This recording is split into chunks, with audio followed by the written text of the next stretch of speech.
Bilboko Begoñako Andra Mari ikastetxearen lurrak gotzaindegiarenak dira. Txoko honetan Mutualia Aseguru etxearekin eta Murias eraikuntza taldearekin batera, ospitale pribatu bat eraikitzeko proiektua dauka.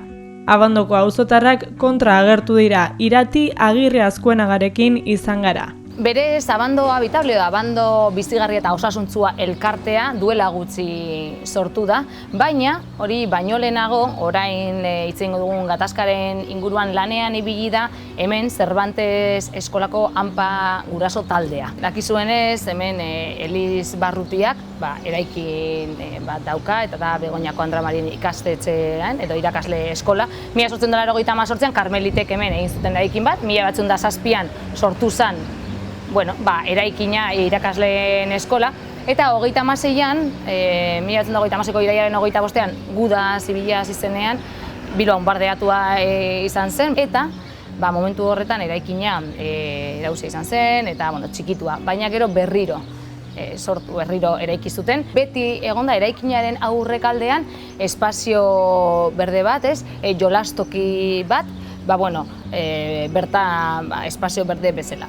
Eliz Barrutiak eskaera bat egin zuen udaletxean, hemen eraikin batzuk uste dute bizilekoa zirela sortzeko, baina ezezkoa eman zioten.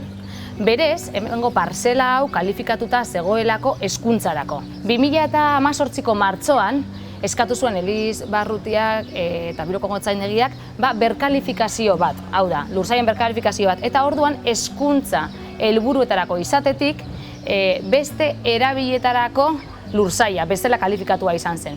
Onartu egin zitzaion Eliz Barrutiari, berkalifikazio hori, eta orduan esan zuten, proiektu kultura bat jarriko zutela martxan. Proiektu kultural bat, hau da, Eliz Barrutiak hona ekartzeko, bere beste bulegoa, baita ere artxiboa, irratia, eta gizartearen ongizaterako izango zen proiektu bat. Baina zer gertatu da? 2019ko hauteskundeen ondoren, hemengo irakaslei jakinarazi zitzaien urrengo ikasturtean deustu hasi beharko zutela eskolak ematen, eraikin bat egingo zutelako, eta ez proiektu kultural bat, baizik eta ospitale pribatu bat. Lehenengo Eliz Barrutiak proiektu kultural batetarako baimena eskatu du, eta udaletxeak eman dio horretarako baimena, udaletxeak onartu egin zuen berkalifikazio hori, baina orain proposatzen dutena da euren boltsikoak aberasteko proiektua. Orduan, uste dugu, ez dagoela ondo herritarren kaltetan espekulatzea, edo ez dela bidezkoa espekulatzea modu honetan. Eraikin honen aurrean dagoen espazio hau da, justo, Abandoko basonalde honetan daukagun espazio ireki bakarra. Hau da, Osasunaren Mundu Erakundeak adibidez, gomendatzen du, bizitza osasuntzu bat eroateko, biztanle bakoitza gutxienez 300 metrotara espazio berde edo parke urbano bat izan nahi duela. Zer da parke urbano bat? 1000 metro karratu, gutxienez 1000 metro karratu dituen espazio bat. Beraz, hemen eraikin hori eginda, ez genuke izango inolako espazio zabalik 300 metrotara biztanle bakoitzak, ondoan eskola dago. Orduan, Cervantes eskolako ikaslek ez lukete argi naturalik izango. Pentsatu behar dugu hemen obrak abuztuan hastekoak direla, eta obra horiek 2021 arte edo irango dutela. Horrek esan nahi du, horrek suposatu nahi du, sekulako trafikoa, bai konstruktoren gaitik, baina bai urtenta sartzen diren legendaitik eta horrek eragina dauka dagoeneko eskolan, eta eskolara sartu eta urten dabizen ume eta gurasoengan, behin eraikia baita ere, beko partea parkin bat izango denez, trafikoa ere areagotu egingo da, eta horrek eragina dauka kutsadura akustikoan, adibidez, da? Osake, baditugu dagoeneko bi oztopo nagusi, argia eta soinua.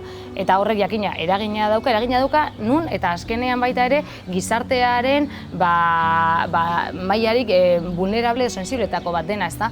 Orduan ez dauka inkongruentea da hemen hau egitea. Eta gero azken ondorio bezala, uste dugu ondo legokela olako espazio bat izatea, nun adibidez baita ere, eta hori da gure proposamena, biztanleak elkar partekatu dezaketen, harremanak garatu daitezkeen eta ezta.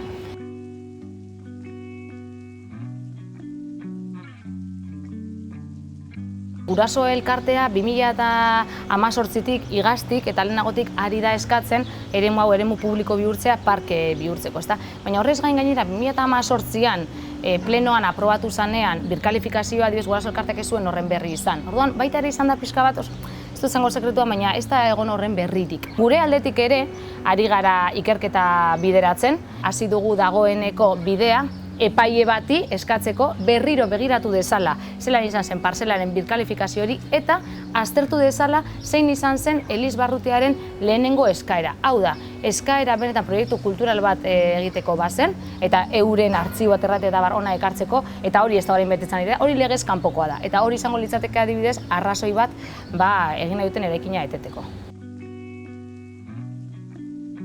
Egia da, berkalifikazio horri argi berdea eman ziolako bere garaian, hau da, hezkuntza eremu bat izatetik bestelakoa izatera, baina gero gainera, ez dakigu hor ere zelan izan den tratua edo norbaitek horrek gezurra sartu den edo zelan, ez? Baina proposamena benetan izan bada kulturaren aldeko eta gizartearen ongizaterako proposamen bat, eta gero hola ez bada, hori udaletxeak gelditzeko aukera izan beharko luke. Baina are gehiago, guk udaletxeari egiten diogun proposamena da bat, hori atzera bota dezala, eta Elizbarrutiari aukera ematea bere bulegoak eta beste toki batera mugitzea. Hau da, ez dezala espekulatu biztanleen eta herritarren kontra eta gure kaltetan izangoen zerbaitetara, eta egin dezala hemen espazio publiko bat, hau da, aukera hori hartu dezala. Azkenean nolako eraikin batek, erabateko eragina du eta inpaktua du auzo baten bizi kalitatean eta azkenean gure bizi kalitatea asko oinarritzen da gure harremanetan, egunerokoan ditugun harremanetan, ezta?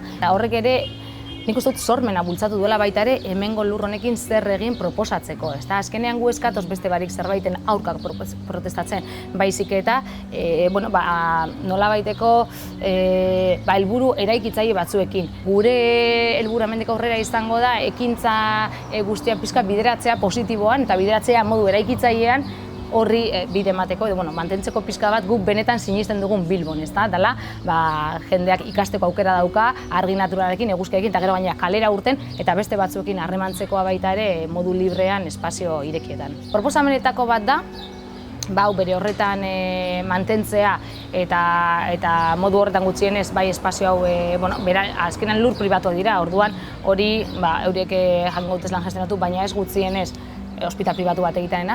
Beste proposamena, hemen dagoen eremua publiko bihurtu eta Elizan mugitu ditzala edo udaletxearen aldetik, ezta? Pixka bat, konplizitate horretatik egin dezala donazio bat edo eman diezaidala beste eraikin batzuen parzelak, beste lursail batzuk. Eta hirugarrena da, arnasgunea edo memoriala deitu nahi diogun gunea. Eskolaren aurrean palmera batzuk daude eta palmera horiek hasieratik mantentzen dira hor. Gainera, paradoja, palmera kristau tradizioan bakearen sinbolo dira eta jendea palmeren inguruan batzen zen eta barrez. Orduan, gure proposamena da baita, hau mantendu, oraindik gune historikoa den hau mantendu, honen inguruan errelato bat sortu, parke izan ziteken honen inguruan, arnasguna izan ziteken honen eta errelatua litzateke, azkenean Bilboa behin txikitua izan zen, baina altzatu egin gara baita ere errautz horietatik eta historia hori azaldu, eta azkenean batzeko gune bat izatea.